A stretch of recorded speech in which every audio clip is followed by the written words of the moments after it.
I hear men complain, well, she doesn't have time for me. And my question back to the men is, what time are you allowing her to have? Welcome to Coach Soul, the podcast where we explore therapeutic ways to the best versions of ourselves.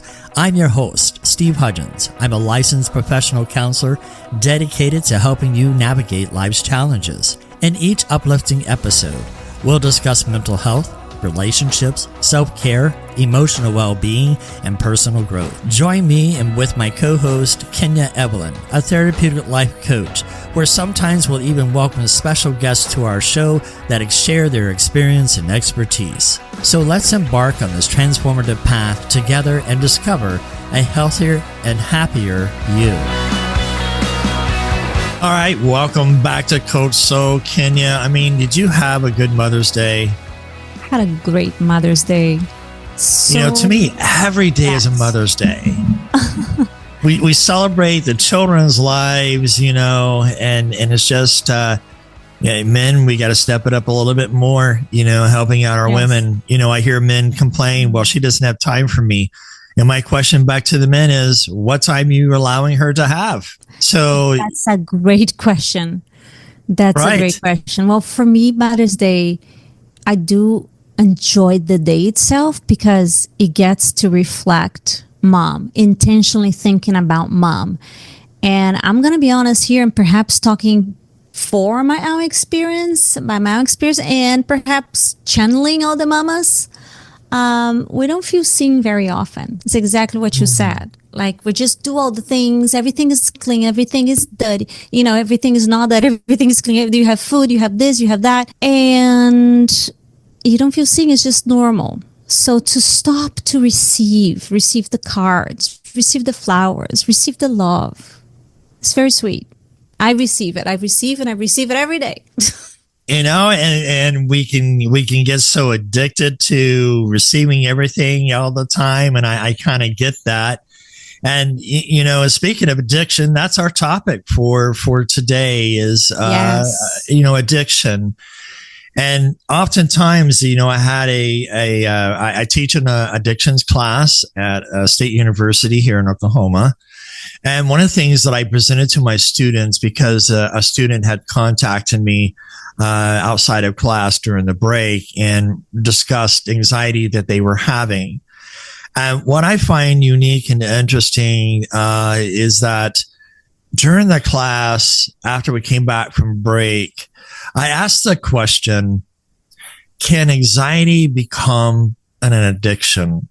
And one of the things that I thought about that is that anxiety is not always the enemy. Sometimes it is the identity we have unknowingly made home. There we go. That's the cue for me. Because when you talk about frequencies, your home frequency is the one that you're always going to come back to. So yes, you feel joy. Yes, you feel a passion. Yes, you feel all the emotions, all the spectrum, and anger and fear. But if your home is anxiety, you're going to find a way for everything to turn into a point of anxiety because that is your home. And the good news is that you can shift that home. You can shift that home. So when I'm thinking and when I'm explaining, when I am facilitating the idea that you can shift the home, I'm saying that you co-create with God what is good, what is nourishing, what is the real. If you get to be addicted to something, and I want to share an idea that is very open-minded. It's habit or addiction. Is it habit or is it addiction? And people call it habit, I believe, to make it last, to make it presentable, to make it acceptable. However, if it doesn't support and you see yourself coming back to the addicted to poverty, okay, I'm going there. Addicted to, of course, we think, sex, drugs, and alcohol. I'm saying addicted to food, addicted to sadness, addicted to grief. I'm watching in my own home, my sweet daughter She wants to be seen, right? She's 9. She's the youngest, but she feels sort of in the shadows of the big guys, of my guys. And guys, she's hurting herself all the time. What she get when she gets hurt? Tell me what she gets. Attention. Yeah. So she's getting addicted. I mean, the bruises around her. I mean, the going ice skating or going anywhere, she's getting hurt. It's like, why are you getting hurt so much, honey? I don't know. I was like, well, what do you get from it? She gets to be seen. She gets so it's becoming a thing. So now I'm shifting her into, okay, if what you want is to be seen, if what you want is love, let's find healthy ways to get there. And that is the logical mind, right? Now for our listeners, some logical mind is the decision. I no longer want to have anxiety. I no longer accept anxiety. I no longer accept hurt as my home. So now we're going to go to the body, which I call it the somatics, because all is here. The pool will be here, right? The pool will be here to continue doing. And of course, with the help of the Holy Spirit, you can do all the things. And a therapist and a coach and all the things. Yep. You know, when you think about what you shared, and I want to help our audience to, you know, recognize, let's look at the difference between a habit and an addiction. You know, a habit for a reward system, it may trigger mild pleasure or efficiency like dopamine, that type of thing. It triggers that for a habit.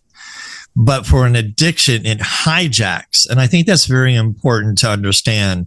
Addiction hijacks the brain's reward circuit, which creates a powerful craving and dependency. And, you know, usually it's initially a choice, but eventually it feels like a need. But habits are often automatic, but they're still changeable by choice. So when we think about addiction and habits, usually addiction requires professional help, therapy, correct, support systems. Habits, they can be broken with new routines and awareness, so it's more behavioral. But let's talk about, you know, when we think about fear mongering, anxiety, ever heard of the term adrenaline junkie? 100%. You know, what do these do to our system that causes us to have this need to feel addicted to things that are harmful? Low self-worth. Yes. Low self-worth. And, you know, Kenya, I mean, when I work with my clients and they say, well, I have a low self-worth. So what drives this? Let's kind of work with this with the audience a little bit to help them to kind of identify where this low self-worth may come from. Yeah. What ways that they can overcome it. And then towards the end, we'll kind of give some tools and things like that nature to look at, are we really addicted to our culture of society that's based on fear? 100%. You nail every single part. Low self-worth does not come as a choice. I'm choosing to be low self-worth, right? It's programming. And if you are in this world, which you are, you're listening to this, the songs, the food, they call it the matrix food, right? The packaged food. They will give you acid reflux. They will give you headaches. They will give you indigestion. And your mind is not going to be clear. So now you're more programmable. And the programming from the outside is that you are powerless. You cannot do anything. You need to come to us. They don't say you need to come to God. They say you need to come here, right? Whatever us is here, the system. I call it the system. And, you know, when I say you are whole, you're beautiful, you're created in the image of God, you're a masterpiece, I'm not saying this, Kenya. I'm saying because that's what God calls you. God calls you a prime jewel of creation. You are it. So the disconnect is what makes low self-worth. And that is one thing. There's the other thing is the conversation about, that was one point. The other point would be a conversation about generational, right? Because that generational epigenetic definitely affects how we think about ourselves, because we copy our parents from birth. We copy their mannerisms. We copy their lifestyle. That is the tendency, because that is the environment. However, once you grow out of the environment, you are at choice. You do have a past. You have a past memory. You have past habits. You have past ways of being. But now that you are listening to this podcast, you say, oh, can I choose? Like, yeah, you're a sovereign being in your oneness with God, in your connection with God. If you're disconnected, you are disabled, you are dissatisfied, now you are open to all programming of the world, which is mainly, you're nothing. You're not enough. You're nothing. You know what I was thinking too is that addiction isolates with a lie that I can do this alone. 100%. You know, and recovery begins the moment that a person can admit, I can't, but we can. So when I think about what I just shared, healing is not found in strength alone, but in surrender something greater than self. That's right. And where's the anxiety coming from when we have that anxiety of knowing the greater something greater than ourselves? I want to come back. I will answer your question. I want to come back to the addiction. I know that at the beginning of the podcast, I made a relationship between addiction and habit, and I really don't want to make lower of addiction. I had friends that I lost for overdose, and I don't believe that there was nothing in them that wanted to leave this world. The addiction had them. It had them so much that they actually couldn't choose. They was so weaved into the myth of, I need this to live. It's just a quick fix. It's just a quick something. And this particular person had a horrible childhood with so much abuse and so much. So it was using as a numbing mechanism. And my prayers goes out to everyone that has someone in the situation, or if you are in the situation, please seek help. Please, please, please seek help. Seek help and know that your body, your soul, and your mind is seeking to be loved, is seeking to heal, is seeking to be enough. And what the addiction does, it numbs you for a little bit, and then you need to do it again, and then it numbs you again, and it's never gonna heal you. And I do believe that with the guidance of the Holy Spirit, anyone that raised their hand truly can get out. With that said, your question about where the anxiety comes from, it can come from many levels. For instance, did you know that Red 40 gives children anxiety? Not just hyper. So it's in every candy. It's sometimes it's in your red sauce. So when I'm talking matrix food, I'm saying they're designed to lower all your levels of frequency, all your levels of light, all your levels of health, and all your levels of choice. So think about it. And I'm making a big deal out of this because it just came from a fast. We were talking about it off mic, and so much clarity. Like, I didn't know how much food was having me when I was thinking about food, and I was just in water. I was like, wow, I thought it was more evolved, you know? And we're all the same, y'all. I'm sharing this so vulnerable because this is our journey. This is our human journey. We need each other. We are here for you. We are not meant to do it alone. Collaboration is the name of the game. You were put in this world with a family, whether that was a good family or not a good family. And I say that with love, you know, because we all are growing out of where we came from. Your family was actually designed perfectly for you if you really think about it, for your becoming. For your mission in this world, for you to break free. So when you choose to see it that way, and I can hear the voice, okay, Kenya, you don't know. That is blasphemy. Blah, blah, blah, blah, abuse. Actually, I had that too. And if I didn't have that, I would not have raised my hand to take a stand to be aligned in this world. and to be a light in my own world, and to say, like, I don't know how to choose me. This is literally my prayer, y'all. God, teach me to choose me, because I seem to choose everybody else but me, even the dogs. Well, here's an interesting question that I was thinking as you were sharing some things here, is that a good question I think we can ask ourselves and even to our listeners: how can we surrender something greater than us when there's a fear of the unknown? And when I think about that question, we need to begin with this truth. Fear is not the enemy of surrender. It's the doorway. When addiction thrives in control, secrecy, self-reliance, surrender, on the other hand, it's not a weakness. It is a courageous act of releasing the illusion that we must carry it all alone.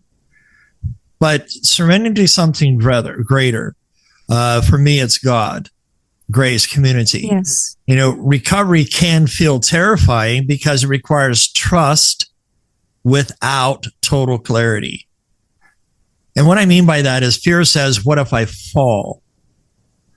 Surrender says, what if I am caught? In therapy and recovery work, I remind people that fear of the unknown is real, but so is the pain of, just staying stuck. Eventually, the discomfort of control becomes heavier than the risk of release. Surrender is not falling apart. It's falling into support. It means whispering, I can't, and allowing someone else, like God, a sponsor, a therapist, a coach, to say, but I'm here. So I want to speak towards the people that are listening to this, and perhaps their level of addiction is not just anxiety or food, but is deeper than that. Oh, yeah. And the level of shame, I want to say, I see you, and the level of shame and guilt that's there, it's overwhelming. That's what paralyzes them to raise their hand.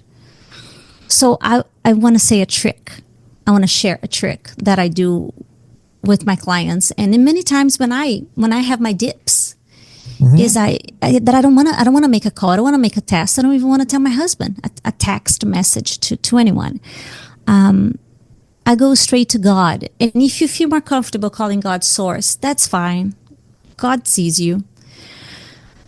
And say, I am here. Show yourself. Help me. That is a huge way to raise your hand. That is your first step. Anything and everything you see, guys, there's AI out there is taking over, right? Well, let me tell you a secret. Everything that AI is doing is mimicking humans, but without attachment. True. And because human developed it. They are humans, yes, but they are humans-ish that has the overall knowledge of everything, but they don't have this body, which is the technology of God, is God's technology, straight connection, straight frequency between you and God. So at any moment, at any time that you're caught in the dark, you can always reach out and say, angels, beings of light, please help. I'm here. I don't know what to do. I'm ashamed. I don't know. Just help. Help me. I don't even know what surrender means. It's okay to be completely honest, because in our energetic field, if you could see, it's already there. Like, you can't fake energy. You can't come to me and say, I'm great, I'm feeling great. And it's literally in your face. I can see in your eyes. I can see some ticks. And I know. So I'm not just knowing because I'm highly trained. I know because I'm human and I can feel and empathize with people. So there's always a way to get out of a bad situation. And I don't believe that you're meant to stay there. You're not meant to be stuck. However, not making a decision is making a decision. When you said about surrender, to me, surrender is not giving up. It's giving over. Because when we say surrender, sometimes it sounds like failure, and to many it feels like defeat. But when you think in recovery, healing, and faith, true surrender is not about quitting. It's about transferring control. Correct. And addiction is trying to control something that's out of our means. Beautiful. Giving up means walking away, hopelessly saying there's no use. But if we can start instituting what it means to give over, that meaning by giving it over means the burden is too heavy for me to carry alone. So I'm placing it into hands stronger than mine. In addiction, the mind says, if I don't have control, I will fall apart. In surrender, the soul whispers, if I keep controlling this, I'll never be free. Surrender is not the end of the road. It's the beginning of healing. And when I think about this, as Christians in faith-based community, what did Jesus say? Come to me, all who are weary and heavy laden, and I will do what? Give you rest. Take my yoke, for it's not what? It's not heavy. And that's surrender. It's recognizing that we can't go it alone. It's recognizing that I need help, and that's okay. And so it's where striving meets the stillness, performance meets grace, survival means a way to transformation. Well, in a culture that absolutely rewards, I did it by myself from birth. Right. And you celebrate, oh, you did it by yourself. So you create ingrained that by yourself is the way. So Kenya, I want to ask our listeners and chime in. What would it look like for you, the listener, or for you to stop trying harder and start trusting deeper? Because from a therapeutic lens, surrender often comes at a point of ego fatigue. Oof, so good. When the strategies that, once protected us, like denial, control, perfectionism, no longer work, at that tipping point, giving over becomes a spiritual, psychological invitation to do what? To live differently. Yes. To upgrade. Yes. Well, I feel and think of surrender exactly the same way. My words would be release. Release. Enter in the state of rest and co-creation. However, it's in energy, we call that the feminine state, right? The giving, the doing, and the receiving, which is the feminine energy, the magnetic energy. I don't pursue, I attract. I don't hustle, I magnetize. What are you magnetizing? I really want to break this down, because this is not just, manifestation, blah, blah, blah, whatever. It is, you magnetize your being, your state of being. When you sit in a state of being, and I'm using the words trust, when you sit in your state of being and trust, because you can't surrender if you don't trust. I don't trust you. You're going to mess it up. So I have it, right? So when you surrender and you magnetize the state of trust, now magic, miracle shows up everywhere. But the key word here, Steve, is detachment. Because if you're surrendering, but you want it the way you want it, that's not surrender. You still have the control. When you surrender and trust, and you sit and the aligned action of, I'm one with God. God is guiding me. I'm attuned with the Holy Spirit in me. I move forward. I do my work. I show up. I'm in my being. Then suddenly things start coming up from places that you have never seen. New friends show up in your life. A mother figure show up in your life. A mentor shows up in your life. Just the aligned coach shows up in your life. I want to clarify, because we're coming out of time. In my heart, Memorial Day is coming up. Memorial Day weekend is next week. And we're going to start focusing on some memories and grief and things of that nature. And I really want our audience to be clear on what I'm saying here. Addiction is not always to a substance. Correct. It's often to a state of being. We can be addicted to grief, to anger, to chaos, to feeling like a victim, not because it heals us, but because it feels familiar. And there we go. It's home. What we do not heal what do? We often repeat. And what we repeat, we start to crave, even if it hurts. So Memorial Day is coming. You become used to. And, it's, we remember every year of those, of my brothers and sisters who have fallen that never got out of their uniform, and they lay and rest in their uniform. So I want you to think about, can we be addicted to grief? Can we be addicted to hurt because it has become familiar? And so until next time, just take a moment to remember you're more than life itself because God created you. So much love. And if we can surrender to Him. And so until next time, take care and God bless. Thank you for tuning in to today's episode on Coach Soul. As we wrap up, we want to remind our listeners of a few key points. This podcast is for informational purposes only and does not substitute professional medical advice, diagnosis, or treatment. The content shared here is based on professional opinion but may not apply to everyone's situation. Always consult with a qualified healthcare provider before making changes to your mental health care.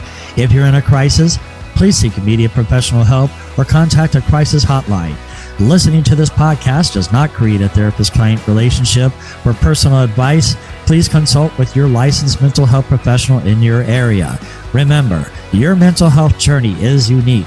While we hope this information is helpful, it is crucial to work directly with the qualified personnel for your specific needs. Thank you again for tuning in to Coach Soul, and we'll see you next time.